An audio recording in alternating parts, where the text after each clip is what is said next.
Guess what I'm doing again? Planting more peas. So I'm not sure why it's happened, but the seeds that I got from M.I. Gardner, the tall telephones, didn't really sprout. I got a dozen seedlings that sprouted up within a couple of days, and then everything else, almost 100 seeds, haven't germinated. So just in case, I went to Dollar Tree and picked up some more seeds. You don't get nearly as much seeds in each pack, but I picked up 4 packs for $1. So hopefully they'll grow. They're heirloom varieties. I forget the names, I'll show in just a second, but hopefully they'll get our pea growing started. So the first variety that I'm growing are called Alaska, and these don't grow nearly as tall as the tall telephone. They're probably more like the other peas that I've grown in the past, only growing a couple of feet. Yeah, 2.5 feet. So the tall telephone grew 5 to 6 feet. These are going to grow about half that size, which is traditional for what I'm used to growing. Just means they're going to have to bend over a lot more to harvest. So this is 2 packs of seeds. I'm not quite sure how many are in there. So I've got a couple of trays set up, and we're going to get them in the ground just as I did before. Just making a hole in the ground. This time I'm just going to use my finger, make some holes,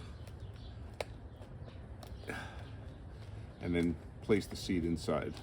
Like I said, maybe I'm just rushing it, but when you get a dozen seeds suddenly sprout up and all the others don't, makes you think maybe there's something wrong.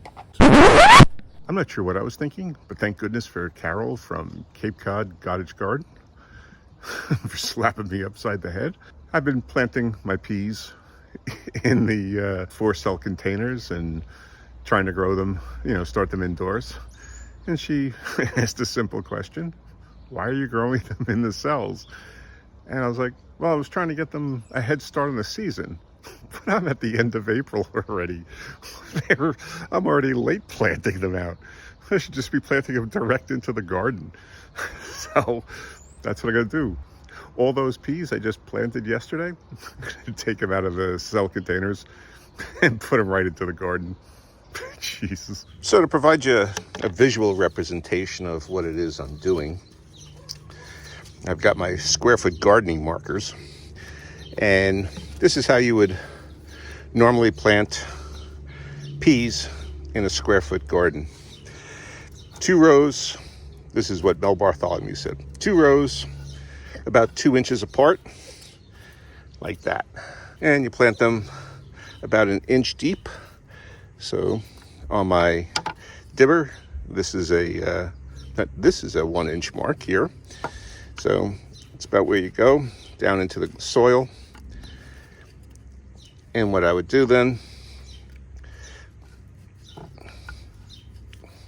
is then take this, move it next door, and then do the same thing and make my way all the way down the garden bed. This bed is about 12 feet long, and it's less than 2 feet wide. I think it's 21 inches wide. So on this side, I'm going to do the Little Marvel variety of peas. And then over here, I'm actually going to do another variety of peas. And I forget what the heck they're called.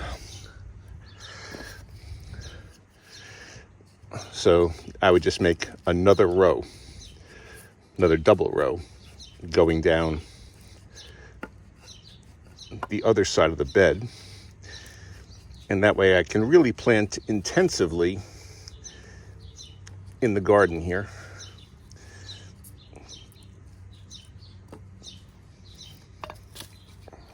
And so now I'd have 2 double rows.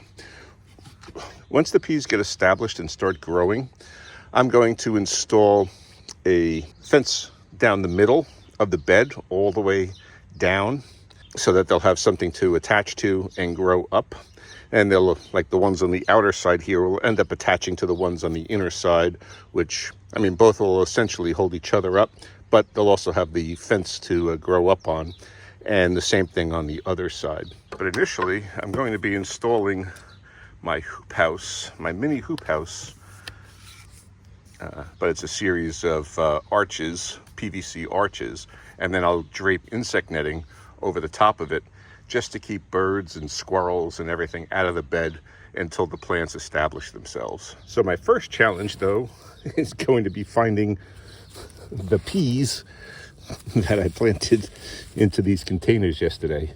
So I'm going to try just turn this upside down, and hopefully they're easy to locate.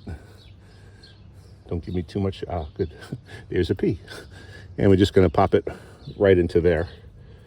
There's another one. Oops, don't go in that one. Over here. This looks like one of those busted ones. There we go.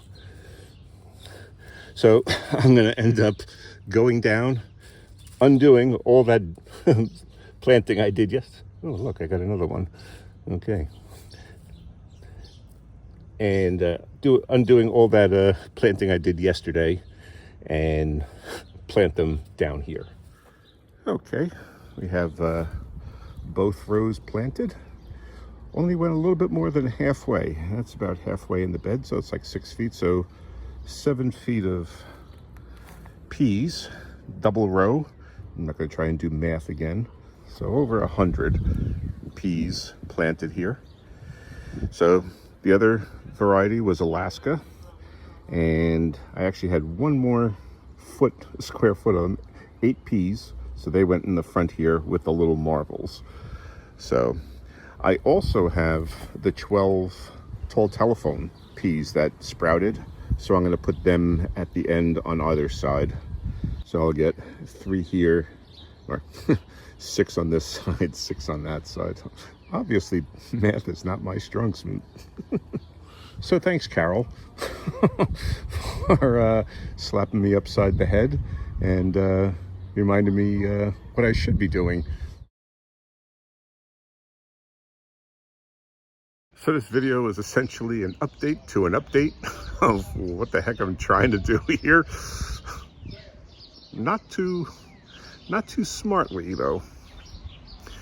But if you want to see what we were screwing up in the garden last week, check out this video right here, and then subscribe and hit that notification bell. And that way you'll be able to follow along on the progress on all of our vegetables as we try to grow a supermarket in our own backyard. Okay, thanks for watching.